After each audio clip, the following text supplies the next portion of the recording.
Dear our respected and beloved Ago Media followers, how are you?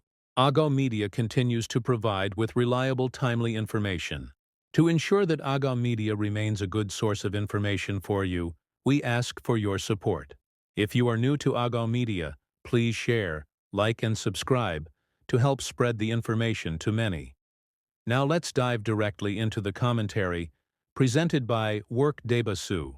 Is Ethiopia on the eve of another May 1991?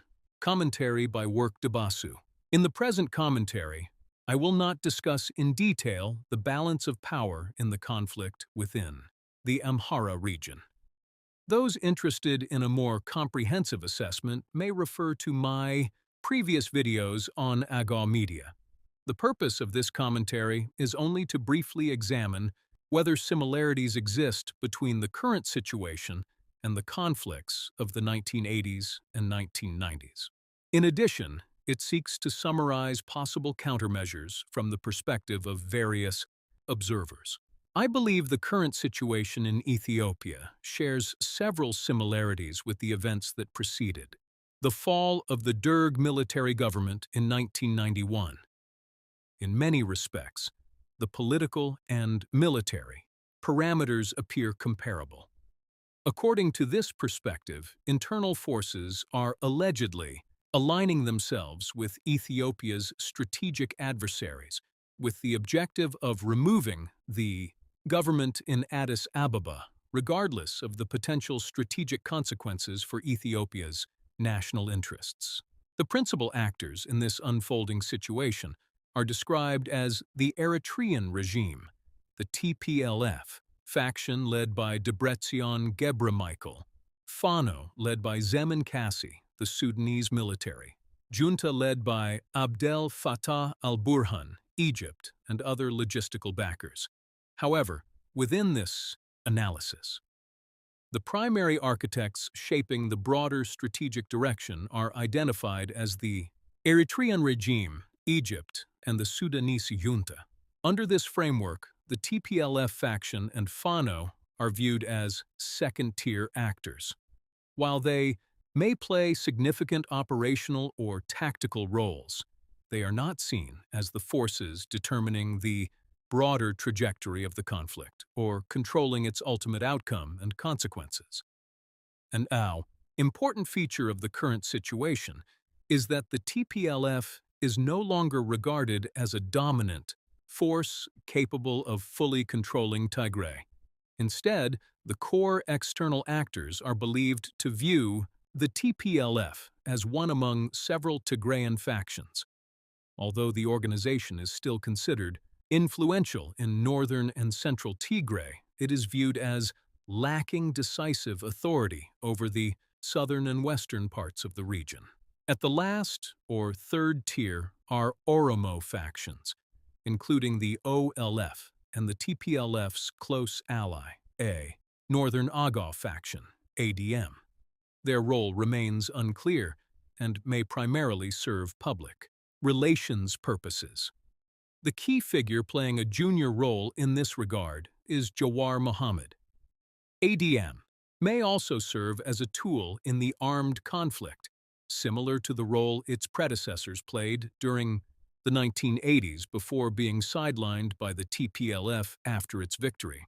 Despite these parallels with 1991, there are also important differences. One major distinction concerns the role of Tigray itself. Unlike the period leading to the fall of the Derg, the TPLF is no longer the undisputed dominant political and military force within the region. Another key difference lies in the changing position of Amhara political and military forces. During the 1990s, the Amhara people strongly identified with Ethiopian nationalism and stood firmly on the side of preserving the Ethiopian state. Today, however, the situation appears more fragmented. Even though the anticipated political changes may not necessarily favor Amhara interests or substantially alter the broader balance of power, many political elites and armed factions appear increasingly determined to push for government change at any cost. These expectations have also been reinforced by pro-Fano media platforms, such as Ethioforum. According to this perspective, Ethioforum has moved beyond the standards of journalistic neutrality and increasingly functions as an openly partisan political platform aligned against the current Ethiopian government and against governments considered friendly to Ethiopia, such as the United Arab Emirates and Israel. Since I have mentioned this particular media outlet, let me make a few comments, even though they are beyond the scope of the present topic. During the Tigray conflict, 2020 to 2021, I supported Ethioforum because I believed it provided audiences with important alternative voices and perspectives on human rights issues. However, the platform's present position appears entirely different. It now acts less as a neutral media institution and more as a political mobilization outlet that consistently campaigns against the government, regardless of context or policy. In this regard, the platform appears to employ Cold War-style propaganda tactics, including exaggeration, distortion, and misrepresentation of information taken out of context in order to attack the regime. Of course, I am not urging the platform to engage in the kind of sensational propaganda practiced by some pro-government media outlets. However, it could provide factual, balanced, and comprehensive information to the public rather than selectively amplifying one side.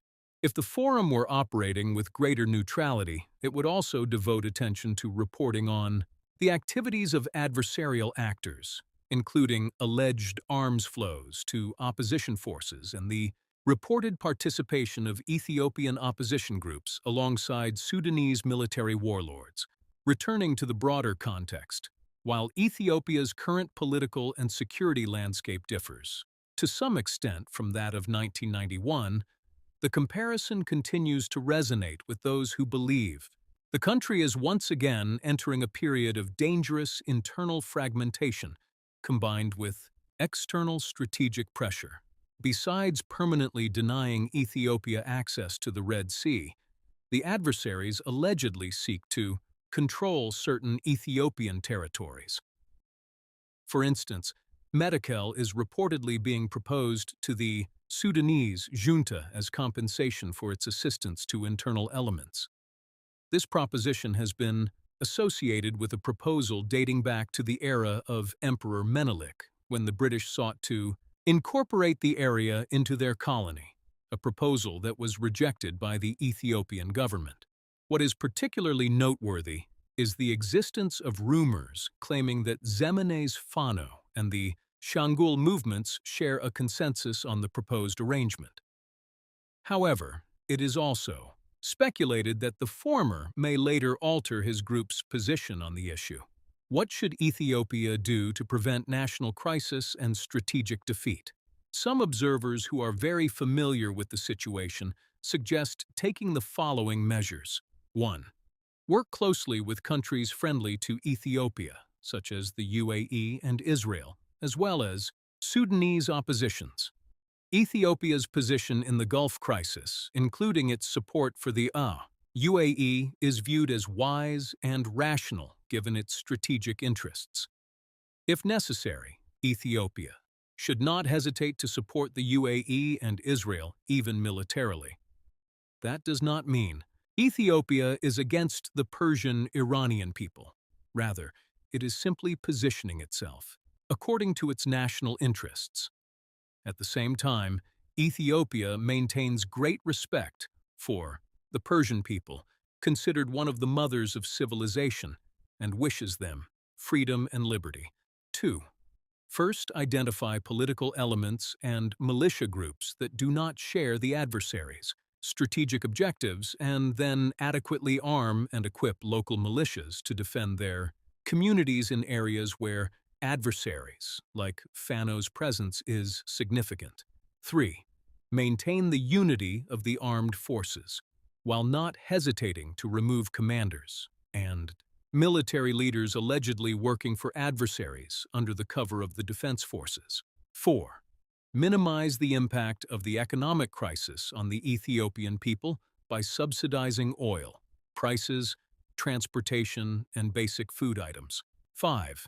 Strategically plan to restructure the existing federal system once security conditions stabilize.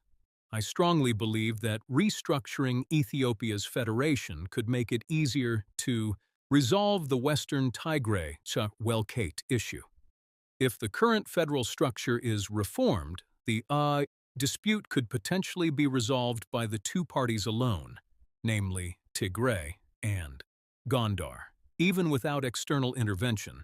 However, discussing this issue in detail is beyond the scope of this commentary, and I may address it in the future if necessary. Wishing you a nice time until I see you again with another commentary.